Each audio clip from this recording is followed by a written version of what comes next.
Eala is already in the second round at Indian Wells, and she did not have to play a single match to get there. Her world ranking of 31 earned her a seed at the BNP Paribas Open, which means she gets a first-round bye, a free pass directly into the round of 64. No grinding, no nerves, no first-round opponent to worry about. She just walks straight in. And when you think about where she was just a few years ago, that fact alone is almost hard to believe. If you're new to this channel and you have not been following Eala's journey, now is the perfect time to subscribe. We cover her story every step of the way, every tournament, every ranking update, every milestone. Hit subscribe and turn on notifications so you never miss a video, because trust me, you do not want to be late to this story. Now, back to Indian Wells. The BNP Paribas Open starts March 4th. It is a WTA 1000 event, which sits just one level below the Grand Slams in terms of prestige and prize money. There are 96 players in the draw, and 32 of them are seeded. People call this tournament the fifth Grand Slam, and that nickname is not just for show. The draw is packed with the best players on the planet. You are looking at Ariane Sabalenka, Iga Swiatek, Elena Rybakina, Coco Gauff, Jessica Pegula, Jasmine Paolini, Amanda Anisimova, and defending champion Mira Andreeva. Basically, every serious name in women's tennis is in that draw. It is one of the most competitive fields of the entire year, and for the first time in her career, Eala is one of the 32 seeded players in it. That is her first ever seed at a WTA 1000 event. She locked it in at number 31 in the world at the seeding cutoff on February 23rd, sitting comfortably inside the top 32. And the ranking that got her there came from a run at the Dubai Tennis Championships that genuinely shocked a lot of people who were not already paying attention. In Dubai, she beat world number 8 Jasmine Paolini in straight sets. She pushed through to the quarterfinals. She picked up 215 ranking points in a single week, and when the new rankings came out, she had jumped from number 47 all the way up to number 31. That is 16 places in 1 week, the biggest jump of anyone on the WTA Tour that week. No one moved faster. That Dubai run did more than just move her ranking number. It completely changed what her Indian Wells tournament looks like before it even begins. Instead of fighting through a first-round match, she gets to skip it. She shows up fresh. She gets extra time to study whoever she's going to face in the round of 64. She saves energy for what is going to be a long and physically demanding 2 weeks. That is the reward for being a top 32 player. That is what months and months of stacking results at the highest level actually looks like in practice. And here's where the story gets really interesting. While Alex is sitting back in California with her bye, enjoying the fruits of that ranking climb, she was actually at Nike World Headquarters in Oregon just before the tournament. 3 players who have real history with her are fighting through qualifying rounds just to get into the same draw she walks straight into. These are not random opponents. These are players she has competed against directly, some of them very recently. The first one is Lulu's Sun from New Zealand, currently ranked number 98 in the world. She's drawn against Australia's Madison Inglis in the first qualifying round, which means she needs to win 2 matches just to reach the stage Alex is already sitting at. 2 wins before she even gets to the starting line. Now, Lulu Sun is not some unfamiliar name to Alex. In fact, Sun beat Alex at the Jiangxi Open in China last September. It was a semi-final match. Sun came back from a set down, took control, and won 3-6, 4-6, 6-2. After beating Alex, she went on to win the entire tournament, beating the hometown favorite in the final. That was barely 6 months ago. 6 months ago, Lulu Sun was the one ending Alex's tournament run. She was the one lifting the trophy. She was ahead in that moment. And now, here they are at Indian Wells in early March, and Alex is a seeded player with a first-round bye, while Sun is grinding through qualifying trying to just make the main draw. The gap between them did not just open quietly, it blew open, and it happened in a very short time. The second player is Mananchaya Sawangkao from Thailand, currently ranked number 199 in the world. She is facing Switzerland's Rebecca Masarova in qualifying. The connection between her and Alex is even more recent. Sawankao played Alex in the gold medal match of the women's singles event at the 33rd Southeast Asian Games in Thailand back in December, just 3 months ago. It was a final. Sawankao took the first set 6-4 and looked like she was going to win it, but Alex turned it around completely, taking the next two sets 6-1, 6-2 to win the gold medal. 3 months later, Sawankao is ranked 168 spots below Alex and is trying to qualify for a tournament that Alex walks directly into without playing a single qualifying match.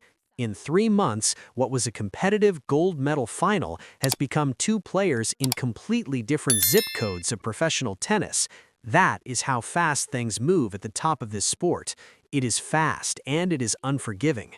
The third player is Talia Gibson from Canada, currently ranked number 109 in the world. She is in qualifying against Madison Bringle.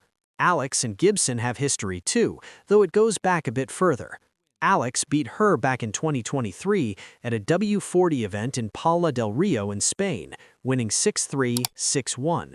Back then, both of them were way further down the rankings, playing smaller events on the lower circuits, both just trying to build a career and stack enough results to keep moving up.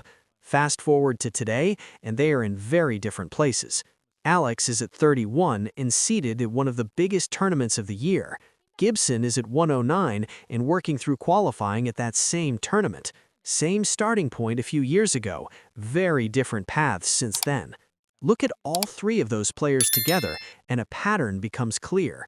People who were at Alex's level, or even above her level, are now looking a long way up at where she is standing. She did not just pass them, she moved past them so quickly that the distance between them grew before most people even noticed. And to be clear, that is not meant as a knock on Sun, Sawankao, or Gibson. All three of them are talented players working hard at their careers. The point is just that it puts Alex's climb into sharp perspective. She is moving faster than almost everyone around her, and the gap keeps growing. When you look at the full picture of that climb through the numbers, it becomes even harder to wrap your head around. In 2020, her highest ranking for the year was 1,180. 1,180. She was essentially invisible on the WTA radar. Outside of junior tennis circles, almost nobody knew her name. In 2021, she climbed to 505. That is progress, but she was still deep in the lower levels of professional tennis, playing small events with limited prize money and limited coverage. In 2022, she got to 214. Now it was starting to look real. She was getting into bigger events, picking up experience, facing better players, but she was still a long way from the top 100. In 2023, she reached 189, improving tournament by tournament, grinding through results, but still outside that top 100 threshold that tends to get mainstream attention. In 2024, she got to 143. Solid progress, real improvement, but nobody is particularly surprised by a ranking of 143.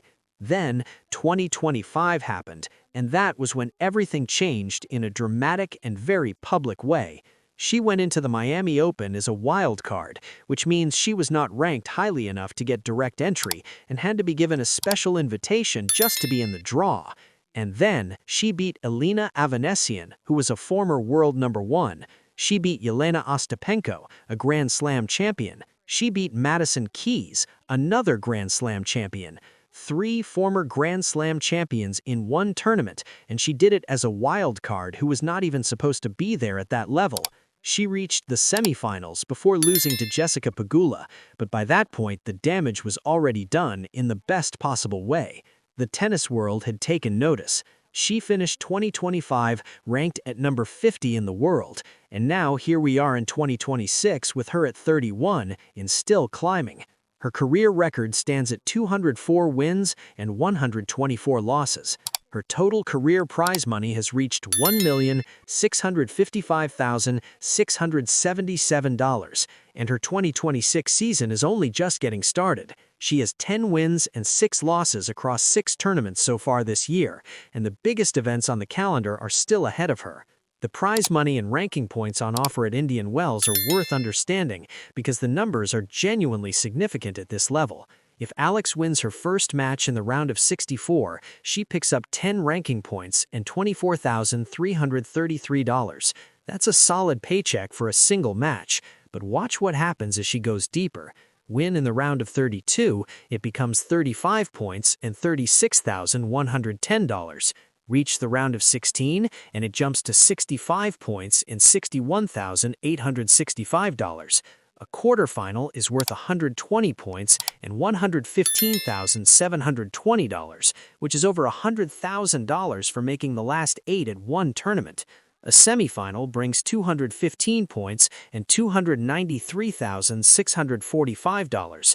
A final appearance pays out 390 points and $340,190. And if she wins the whole tournament, that's 1,000 ranking points and $1,151,380. Over $1 million for one event. That's the level she's competing at now.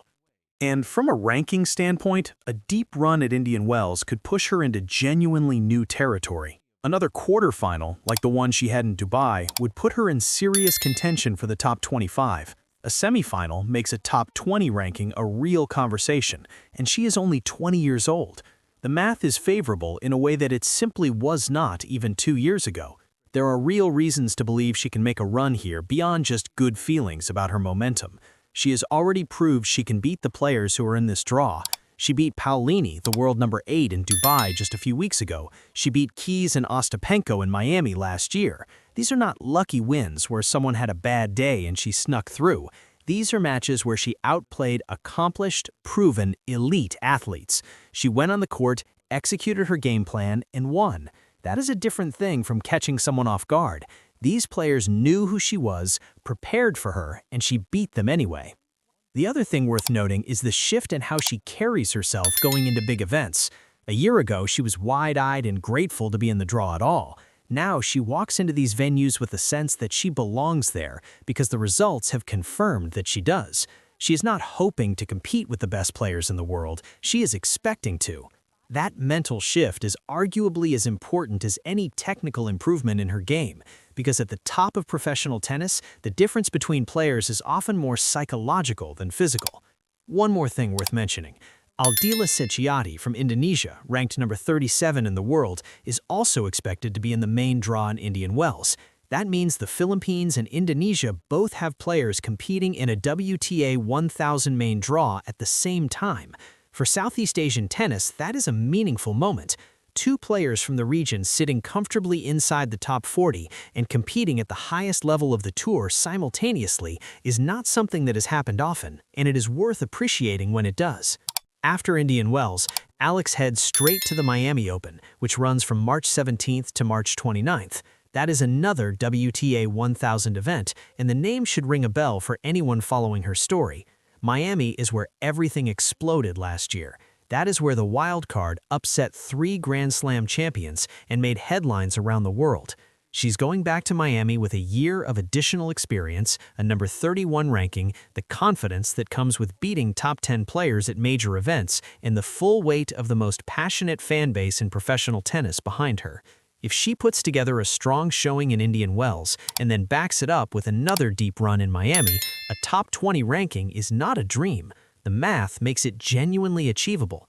From 1180 to 31, from qualifying rounds to a first-round bye at the 5th Grand Slam, from a wild card nobody was sure about to a seeded player that opponents are going to have to prepare for specifically, from grinding through small circuit events with her whole career in front of her to competing for over $1 million at a single tournament. She is 20 years old, and the biggest parts of her career are still ahead. The climb has been fast, it has been steep, and there is no sign of it slowing down.